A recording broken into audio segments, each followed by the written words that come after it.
क्या आपको पता है, अगर इंडिया में किसी की जॉब जाती है तो वो सिर्फ 11 दिन ही सर्वाइव कर पाते हैं। आप कितने दिन कर पाते हो?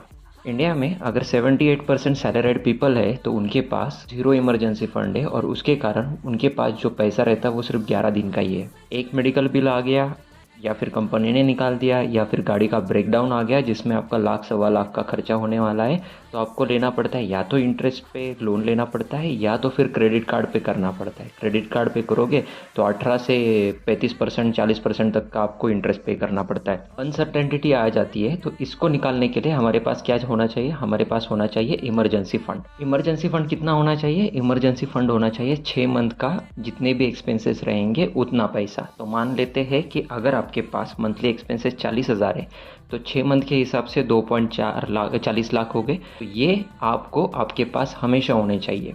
अगर आपके मंथली एक्सपेंसेस बढ़ेंगे तो ये अमाउंट भी आपकी बढ़ती होनी चाहिए। अब इसको बिल्डअप कैसे करना है? अब ये जो 2.4 लाख हमारा हो गया था, इसको डिवाइड करेंगे 12 से, और एक साल में इसको हम बिल्डअप करने का सोचते हैं।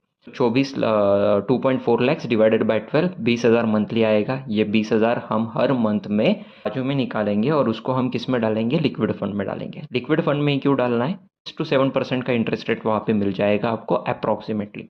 ड्रॉ हम एक दिन में कर पाते हैं। अगर इसी चीज़ को हम किसी एफडी वगैरह में देते हैं तो वहाँ पे लॉक इन रहता है। इसमें लॉकिंग नहीं रहता है, पेनल्टी नहीं रहती इमैच्योर विड्रॉल करने के लिए। एफडी में उसकी इमैच्योर अगर आप विड्रॉ करते हो तो वहाँ पे आपको पेनल्टी लगती है। 3 से 7 दिन का टाइम जाता है, तो ये इमिडिएटली अपना हो सकता है 1 या 2 दिन के अंदर।